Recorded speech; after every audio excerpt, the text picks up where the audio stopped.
Alrighty, hi everyone. My name is Bubbling Strube, and my guest today is Samantha Poling. She is currently a JU counselor.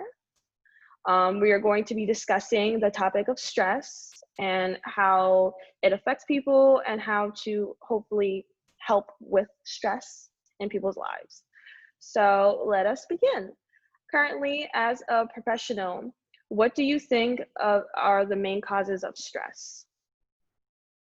Stress is a physiological response to the body to the perception of danger.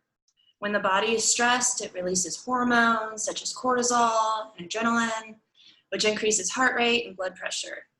The fight or flight response is a natural defense mechanism, and in times of danger, an individual will choose to fight or flee. The problem is when the body is in a chronic state of stress, because that's associated with anxiety and depression. Right. In your opinion, why do you think people struggle with stress? There's a tendency for individuals to identify one distressing event as the cause of stress. However, stress is cumulative. A person feeling overwhelmed often experiences the distress related to several problems. Alright. What do you think are the common stresses for college students currently?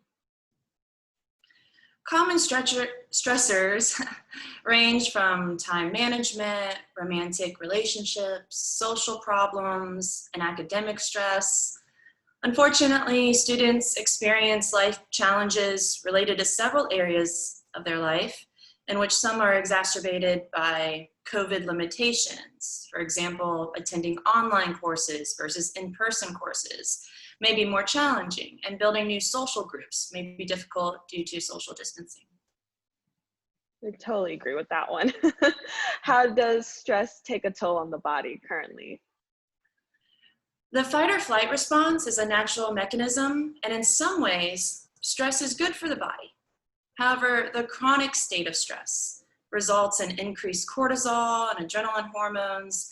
Studies show that high cortisol levels are associated with increased heart rate, blood pressure, anxiety, and depression symptoms. Alrighty. Do you find that stress affects how people interact with each other?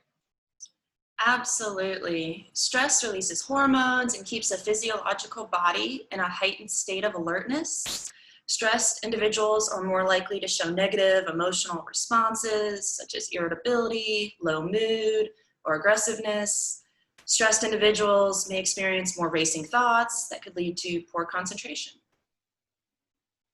Alrighty. How can people change their perspective on stress? You cannot be stressed and relaxed at the same time. Be aware that stress is cumulative. Look at how small problems build and compile. Then a small issue breaks the camel's back. Look at several areas of your life and try to prevent the buildup of stress. Okay. What are some tips you may have for managing stress? Exercise and physical touch.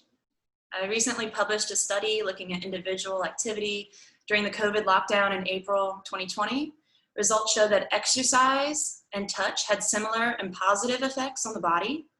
Exercise and physical touch both had moderate pressure stimulation, as in moving the skin, which increases vagal activity. In turn, slows heart rate, blood pressure, and increases theta EEG waves associated with relaxation, as well as decreases the production of cortisol.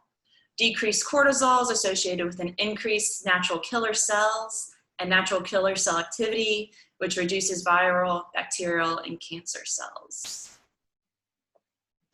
So I want to end this interview with a big thank you with my guest Samantha.